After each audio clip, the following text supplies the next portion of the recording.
Dan ahli hukum pidana menilai hakim ingin menggali motif selain pelecehan seksual dalam pembunuhan berencana Yosua karena tidak ada bukti yang kuat. Karena itu hakim mencurigai kebenaran motif pelecehan ini. Ingin melihat sebenarnya ini murni nggak pelecehan seksual seperti yang diungkapkan oleh penasihat hukumnya, atau ada motif lain dibalik dari selain pelecehan seksual tetapi diarahkan ke pelecehan seksual, karena jelas pada saat itu bukti hanya mereka berdua dan tidak ada yang lain. Kuat Ma'ruf bahkan Susi juga nggak mengatakan hal itu, begitu loh. Nah jadi kecurigaan daripada hakim untuk pelecehan seksual ini tinggi. Pertanyaan tentang ada tidaknya pelecehan seksual terhadap Putri Chandrawati, istri Sambo, masih digali hakim di persidangan. Kita bahas dari sisi gestur dan hukum pidana bersama Monica Kumalasari, pakar gestur dan mikroekspresi, dan ada Christine Susanti, pakar hukum pidana dari Universitas Pelita Harapan. Selamat petang, ibu-ibu. Halo, selamat petang, Mbak.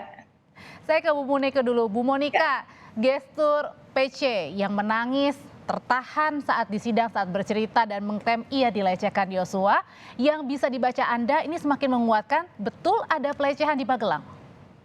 Ya, jadi kalau pelecehan itu untuk hal-hal yang bersifat traumatis, ketika seseorang merasakan ya atau memiliki pengalaman yang traumatis, maka ekspresi-ekspresi juga akan muncul. Ya, pada saat diakses kembali untuk peristiwa tersebut, maka yang terlihat pada Ibu Putri ini tidak ada perubahan gestur ya, mulai dari awal sampai dengan selama persidangan ini ya. Artinya tidak melibatkan faktor-faktor emosi yang terlihat baik melalui mikroekspresi, melalui gestur, dan bahkan melalui suaranya juga. Ya, Bukannya ada perubahan ketika menceritakan pelecehan itu?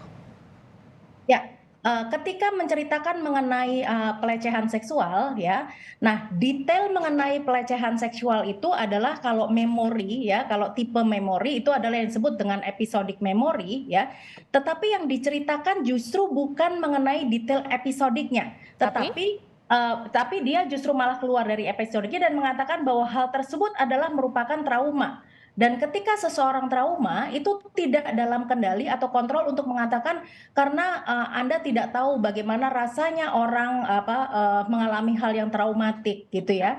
Jadi harusnya responnya adalah melalui bahasa nonverbal dan bukan melalui bahasa verbal seperti yang Putri sampaikan ya di persidangan. Apakah Jadi ini mengindikasikan dari Bu Monica lihat bahwa Putri ini ingin menggiring bahwa dia mengalami trauma itu, tapi bahkan tidak menceritakan apa sebenarnya detail yang terjadi di sana? betul.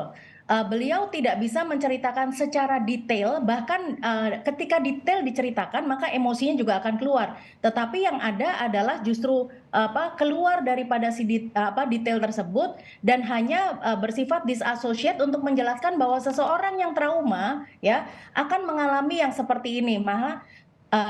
Beliau bukan menjadi korban ya dari kondisi itu, tetapi justru malah pihak eksternal yang menilai kondisi tersebut. Begitu. Oke, saya ke Bu Christine. Bu Christine, cerita tentang pelecehan seksual ini selalu tanda kutip dijual oleh Putri dan juga Sambo. Gimana caranya hakim bisa membuktikan padahal hakim sendiri ini meragukan kesaksian dari pelecehan ini? Ya, begini.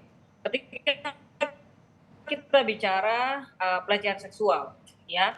Nah, pelecehan seksual itu merupakan salah satu perbuatan pidana. Ya, tentunya ketika kita bicara perbuatan pidana, untuk hakim itu yakin apakah ada perbuatan pidana, tentunya kita harus meyakinkan dengan alat bukti. Ya, tempus lokusnya harus jelas, faktanya harus diungkap. Itulah kemudian kita mengumpulkan bukti-bukti. Nah, bukti apa yang disajikan? Ya, kalau itu pelecehan seksual, apalagi katanya perkosaan, ya tentu ya ada persetubuhan, ya ada air sperma yang keluar, ya. Nah, itu dan juga ada visum ya untuk itu. Nah, ini bagaimana pelaporannya selama ini? Karena kita tahu juga laporan yang dibuat oleh Ibu PC kan juga ditolak ya gitu loh. Tapi kalau alasannya adalah kenapa tidak melakukan yang seperti tadi disebutkan itu, beberapa diantaranya karena malu, trauma, takut. Jadi kan ada tenggat waktu yang membuat hal itu tidak dilakukan oleh seorang korban.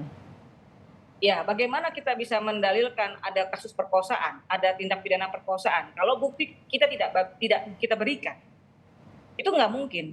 Konstruksi hukum pidana menyatakan ada perbuatan yang melanggar hukum. Nah, perbuatan itu harus kita buktikan.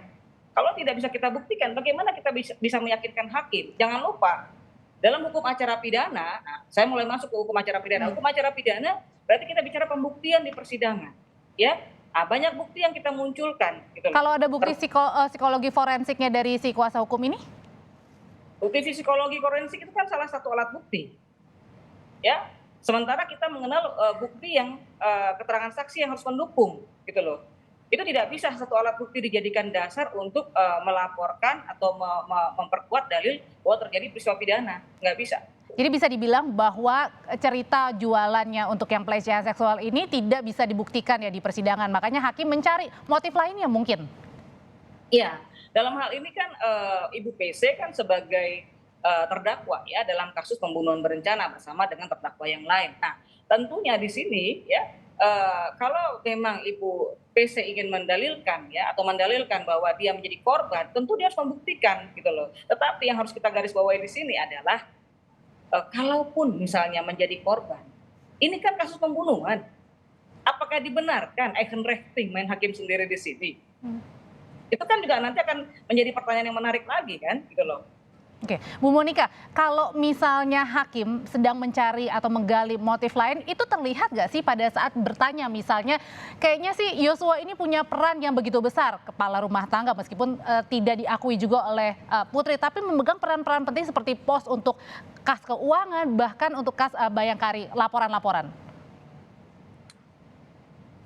Ya, jadi yang dilakukan oleh majelis hakim ya di ruang persidangan ini kata-kata yang digunakan ya bahkan sudah menjurus kepada cara untuk dengan pertanyaan yang frontal ya sehingga ketika ada pertanyaan yang frontal itu disampaikan maka biasanya ekspresi yang genuine itu akan keluar seperti itu.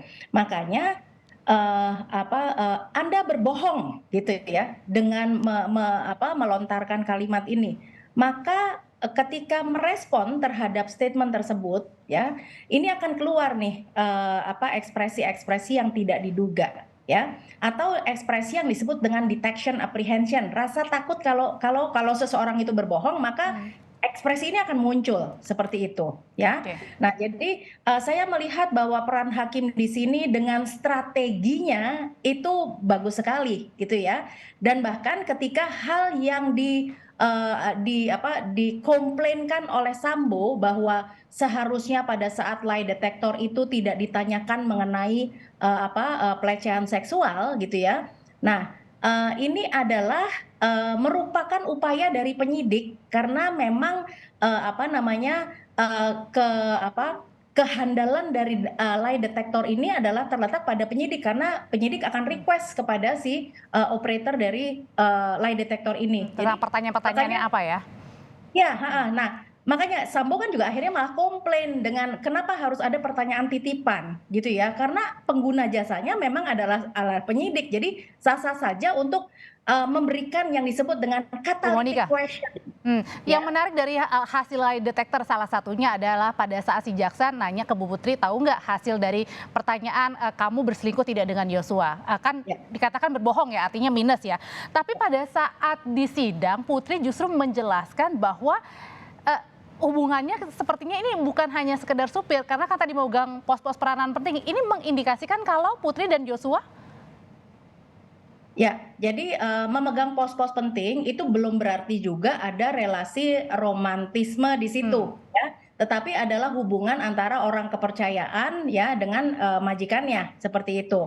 Jadi memang harus diklarifikasi lagi dalam hal ini juga ketika mengatakan apakah Anda memiliki hubungan yang istimewa gitu ya dengan Yosua, maka kan bertanya lagi ya putrinya. Dalam hal ini ya sah-sah saja sih gitu.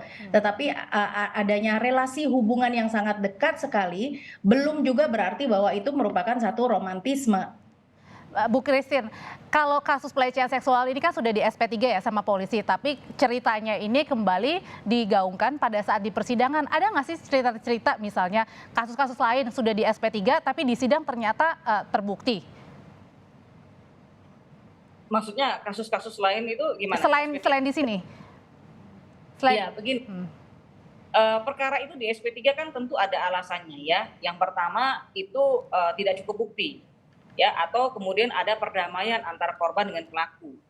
Atau yang ketiga misalnya perkara itu di SP3 karena si terdakwanya sudah atau si pelakunya sudah meninggal. Nah itu SP3. Tapi kemudian kalau ceritanya dijual di pengadilan, bisakah itu? Ya sekarang perkara yang di kepolisian sendiri sudah dihentikan, ya.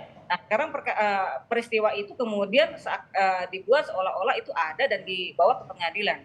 Ya kalau itu benar ada, inilah saya katakan tadi tugas dari kuasa hukum dari Ibu PC adalah untuk membuktikan bahwa memang yang didalilkan itu ada, terlepas dari itu hal yang sensitif dan segala macam. Ya karena begini ya, itu harus dibuktikan bagaimana kita bisa hakim bisa mengadili perkara, bisa menerima dalil kalau kita tidak membuktikan. Anda sudah lama bergelut di bidang hukum, tapi adakah cerita yang hampir-hampir sama mungkin ya pada saat di luar SP3 tapi kemudian di pengadilan, tapi kasus lain Bu Christine, itu kemudian ternyata bisa terbukti gitu, atau justru ini baru pertama kali nih ada seperti ini? Ya untuk perkara ini ya baru ini gitu loh.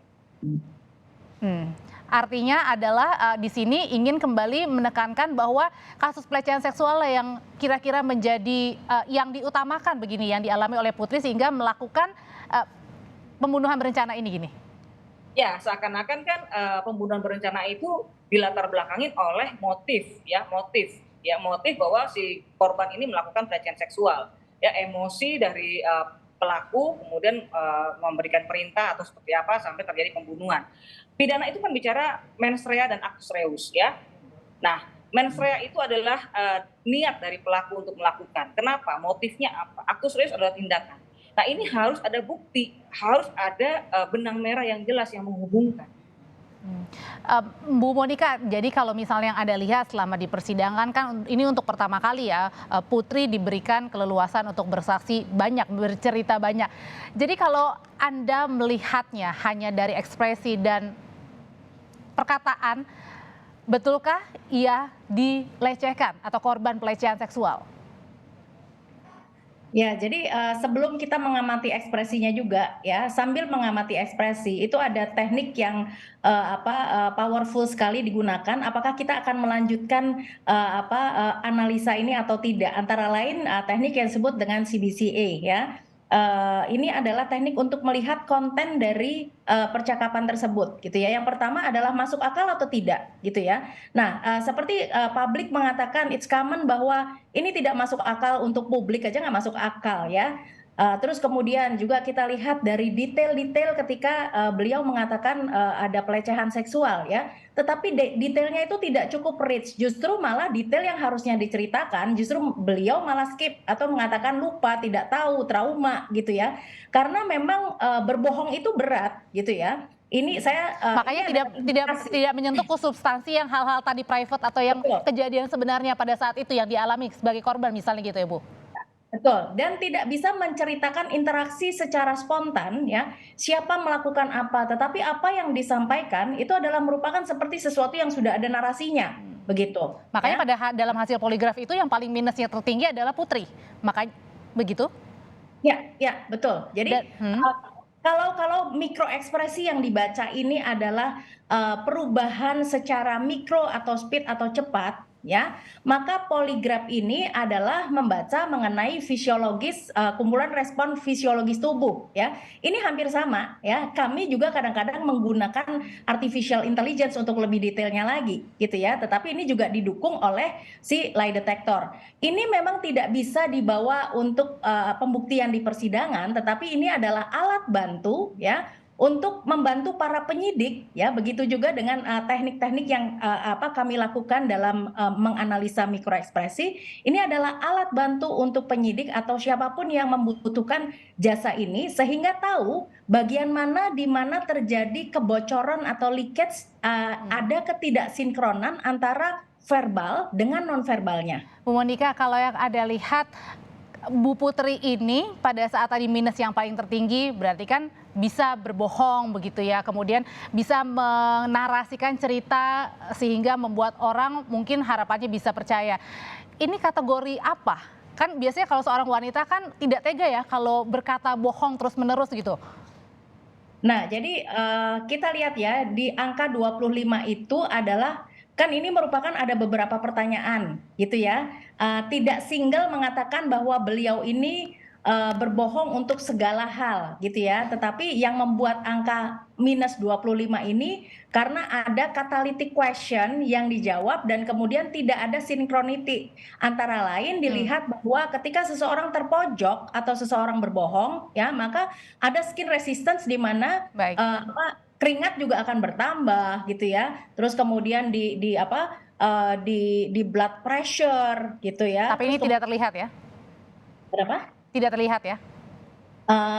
Artinya ini yang mendukung bahwa akhirnya lie detector mengatakan bahwa memiliki kecenderungan ya MDI itu. Oke, Begitu. satu pertanyaan terakhir untuk Bu Christine. Bu Christine, jadi hakim sampai saat ini masihkah sudah tahu motifnya kira-kira atau masih menggali lagi? Singkat Bu Christine. Motif dari pembunuhan ya maksudnya ya? Ya. Ya, kalau motif dari pembunuhan tentu hakim harus menggali lagi ya. Hakim masih menggali lagi. Kenapa? Ya, karena motif itu penting, motif pelaku. Tetapi dalam hal ini apapun motifnya, ya pasti nanti kan ini akan didukung oleh bukti-bukti. Karena begini, hukum itu kan bicara logika ya. Melaksanakan hukum itu bicara logika, konstruksi berpikir yang tentunya harus selaras. Harus. Baik, kami sudah tangkap Bu Christine, pakar hukum pidana dari Universitas Pelita Harapan, dan Bu Monika Kumalasari, pakar gestur dan mikroekspresi, kalau hakim masih mencari motif lain di balik pembunuhan berencana Yosua. Terima kasih, sehat selalu Ibu-Ibu.